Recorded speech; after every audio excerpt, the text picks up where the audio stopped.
Welcome back, legends, to another Budfellas educational deep dive. In this episode, we're exploring how environment shapes cannabis buds. This episode is strictly educational and focuses on plant biology and environmental influence. We're not discussing how to grow, optimize, or manipulate outcomes. Instead, we're explaining why buds look, feel, and develop the way they do from a scientific perspective. As always, this content follows UK law and YouTube guidelines. The aim is understanding plant behaviour, not instruction. Before we jump in, remember, this channel is for viewers over 18 and our content is purely educational. We're not here to promote or encourage illegal activity. In the UK, cannabis cultivation remains illegal without a licence. What we are doing is learning plant science and helping beginners avoid common mistakes. Quick update. We've just launched the Budfellas Telegram community, connecting growers and enthusiasts from around the world. It's legal-focused, all about networking, plant science, and shared experience. Links in the description. To understand how environment shapes buds, we first need to understand what a cannabis bud actually is. A bud is not a single structure. It is a dense collection of bracts, sugar leaves, reproductive tissue, and supporting plant material. Bud formation is the result of thousands of biological processes happening at once, all responding to internal genetics and external environmental signals. Environment does not change what a plant is capable of becoming. Genetics define that, but environment strongly influences how those genetic traits express themselves. This is known as phenotypic expression. Two genetically identical plants can produce buds that look noticeably different if their environments differ. This is why environment plays such a powerful role in bud appearance. One of the most influential environmental factors is light. Light affects buds in multiple ways.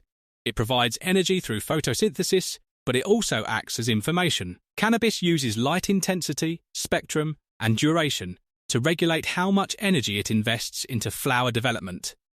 When energy availability is consistent, buds develop steadily. When energy availability fluctuates, bud development reflects that instability.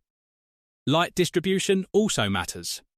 Buds exposed to consistent light signals tend to develop more evenly. Buds receiving inconsistent signals may develop unevenly. This isn't about quality or failure, it's simply the plant responding to where energy is available. Temperature is another major factor shaping buds.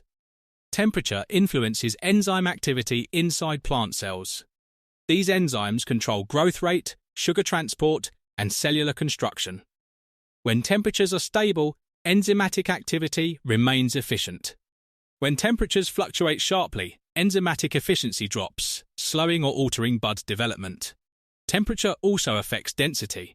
In cooler conditions, plant metabolism slows slightly, often leading to tighter cellular structure.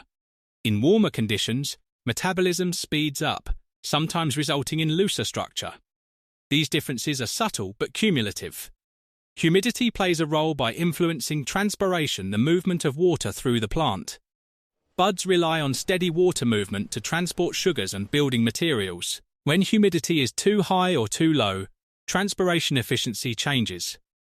Airflow indirectly shapes buds by influencing moisture and temperature around flower tissue. In nature, airflow helps regulate microclimates around plant surfaces. Bud structure responds to these microclimates over time. Another often overlooked factor is nighttime environment. During dark periods, temperatures and humidity frequently shift. These shifts affect how buds release moisture and redistribute sugars. Environmental consistency is one of the most important factors shaping buds. Plants adapt to patterns. When conditions remain predictable, the plant maintains steady development. Stress also shapes buds. Environmental stress does not automatically damage buds, but it alters priorities and resource allocation. Roots play a role as well. When roots function efficiently, buds receive consistent support. When root activity is limited, bud development reflects that limitation. Environmental conditions also influence secondary compounds associated with buds. These compounds are part of the plant's interaction with its environment. Environment does not act in isolation. Light, temperature, humidity, airflow, and timing interact continuously. Environmental influence accumulates over time. Buds reflect weeks of gradual response rather than sudden change. Cannabis prioritizes survival over appearance. Bud structure reflects adaptation rather than perfection. From a scientific perspective, there is no single ideal bud shape. Buds are expressions of environmental response. In summary, environment shapes cannabis buds by influencing energy availability, enzyme activity, water movement, stress response, and developmental timing. When you understand this, buds become easier to interpret as natural outcomes of plant biology. Thanks for tuning in, legends. If you enjoy calm, science-based explanations of cannabis behaviour, stay locked in. This is Budfellas Educational, Evergreen, and always within the guidelines, signing out.